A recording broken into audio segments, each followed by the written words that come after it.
Yo, what's the deal? What's the deal? It's your boy. Who is it though? And we back talking sports. So this is a requested video by one of my actually longtime subscribers. Actually, one of my boys on Twitter, Zeddy. Shout out to my boy Z. But he was saying make the video about making the case for Manu winning the finals MVP over Timmy. Now, this is a special finals for me because it was against my Pistons, and this was my favorite era of the Pistons. Of course, I wasn't old enough for the first Bad Boys. I was just around being born. Actually, that was like maybe 2-3 years before I was born. But the '04 Pistons, '05, '06, you know what I'm saying? You know, when we was right there, almost every year we was in the Eastern Conference Championship or in the finals. Yeah. So in the first game, San Antonio blew us out. I remember that game. And in the second game, they blew us out. You know what I'm saying? We was really struggling with Manu. You know, him really like he was supremely skilled. Like, you know what I'm saying? The Euros, nobody Euro like Manu. I don't care what nobody. Still to now, bro. Like, he was supremely skilled going into his own. You could see he led them in points the first two games. You know what I'm saying? Then the third game, we came back and they came over here. We got back home and we put that defense on them. You know what I'm saying? For the next two games. And then you had Game 5. Then you had the infamous Robert Ory shot where she left him open like a idiot. I will never, ever, ever, ever forget that shot. But as far as making the case, I mean, okay. So I remember that series, and I distinctly remember Manu basically shooting us out the building. You know what I'm saying? He was shooting 38% from the three in '05. This is not nowadays. This is 2005. Hand checking had been out the league for a couple of years, but it still was extra tough defense. People were shooting like maybe 34% from the three at an average. He was putting up almost 39% from three and was shooting 50%, almost 50% from the field. 18 points, 6 rebounds, 4 assists, 1.3 steals. But you gotta look at Timmy. Timmy had 20.6 points, 14 rebounds, 2 assists, and 2 blocks. So he led the team in points and rebounds. Manu led the team in assists and steals, but he shot better from the three and from the field than Timmy. So you can make an argument for Manu. You know what I'm saying? You can make an argument for Manu, but ultimately I think Timmy still gets it. You know what I'm saying? But you can make an argument for Manu because especially the first two games. You got the first two games, right? Game 1. I remember this game. He shot the lights out.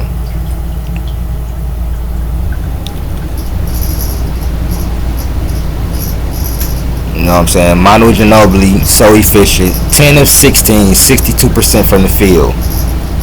50% from the three. Hit all his free throws.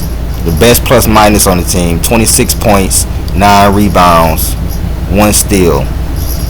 Timmy had 24 and 17 though. But Manu had the best plus minus on the team. And he shot the best from the field and from the three. He was the only one that actually made any threes. Now, game 2. Because we could just go through the series. You know what I'm saying? Game 2.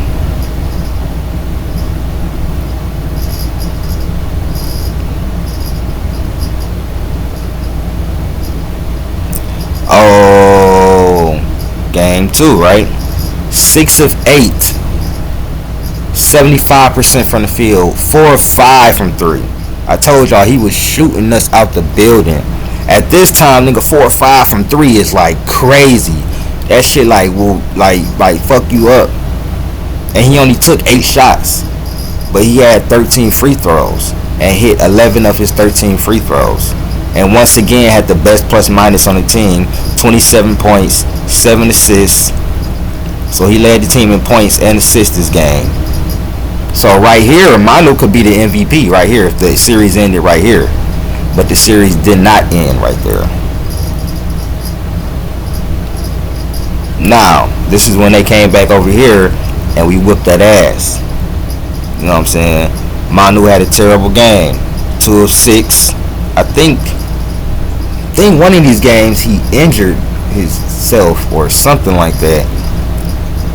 This was almost 20 years ago, but I'm pretty sure one of these games he like injured his ankle a little bit or something. But 2 of 6, you know what I'm saying, 7 points. Tim Duncan didn't have none of them. We locked them up, bro. I'm gonna be real with you. We locked them up. You know what I'm saying? My boys did our motherfucking thing. We had Richard Hamilton, 24 points. We had Ben Wallace. If Ben Wallace is putting up 15 points and going 7 to 10, you know it was over for y'all niggas. Then you had Mr. Big Shot, 20 points, 7 assists. You know what I'm saying? McDice off the bench, one of our best bench players that year. Him. You know what I'm saying? So we beat that ass 2 times in a row. Like it was like a real close series. You know what I'm saying? It was basically who's gonna win on the road. Cause we beat that ass again. And Manu Ginobili had a subpar game. He had a better game than Tim Duncan. He had 12 points. He was 4 of 9 from the field. 44% was the average percent at that time for the 2005. 3 or 4 from free throw. So, I mean, Tim Duncan had 16 and 16 rebounds, but he was 5 of 17. You know what I'm saying? 5 of 17, 3 turnovers. So, I mean, you could say both of them, you know what I'm saying? We whooped that ass, so it really don't matter. So then, this is one of the best games of the series, man. One of the best games of the series. Timmy go crazy this game though. 11 for 24, 26 points, 19 rebounds. But Manu Ginobili still had the best plus minus. 15 points, 9 assists, 6 rebounds, only 2 turnovers. He did not shoot well at all, but he still had the best plus minus on the team.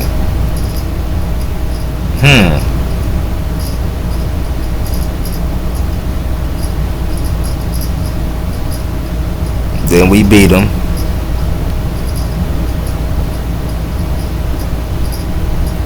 And Manu goes 7 for 17.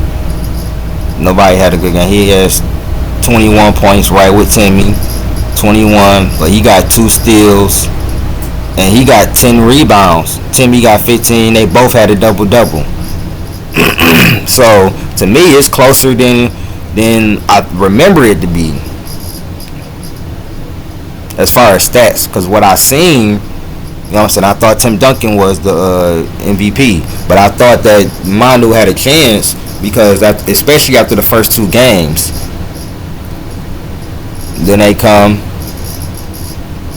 and do a number on us.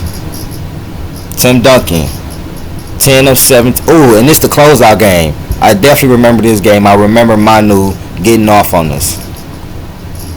No homo. But Tim Duncan was 10 of 27, 25 points, 11 rebounds, 3 assists.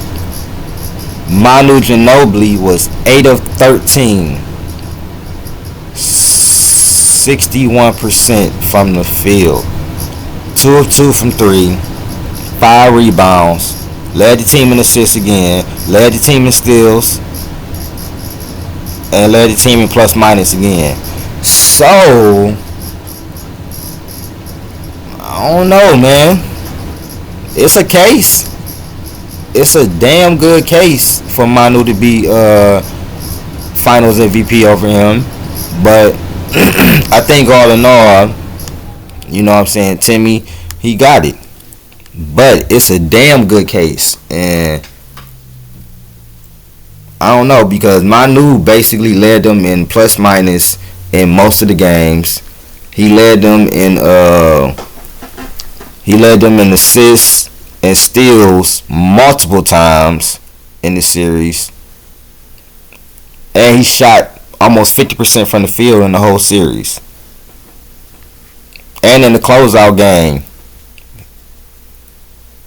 The closeout game is where he really probably could get it. Because in the closeout game, he shot better than Tim Duncan from the field. 61% to 37%. I mean, Tim Duncan not a three-point shooter. He made all his free throws. Tim Duncan was 5 for 6. Tim Duncan led in rebounds, but he's a big man. But Manu Ginobili in assists and steals. So he had 23, 5, and 4. And Duncan had 25, 11, and 3. But Manu led them in plus minus. I think he led them in plus minus like 4 of the games. So it's a great case for Manu to be the Finals MVP over Tim Duncan in this series. But I'm not, tripping that they gave it to Tim Duncan. But Manu was a huge reason why they won that game 7. So I don't know what y'all think. Y'all think Tim Duncan deserved the MVP for 2005, or should Manu have got it because of his performance, especially in the closeout? Because he shot 8 for 13. Tim Duncan was 10 of 27. I'm just saying. And it was close, especially after the first 2 games. Manu was damn near the Finals MVP, for real. So y'all let me know what y'all think, man. Like, share, subscribe. I'm out. Peace.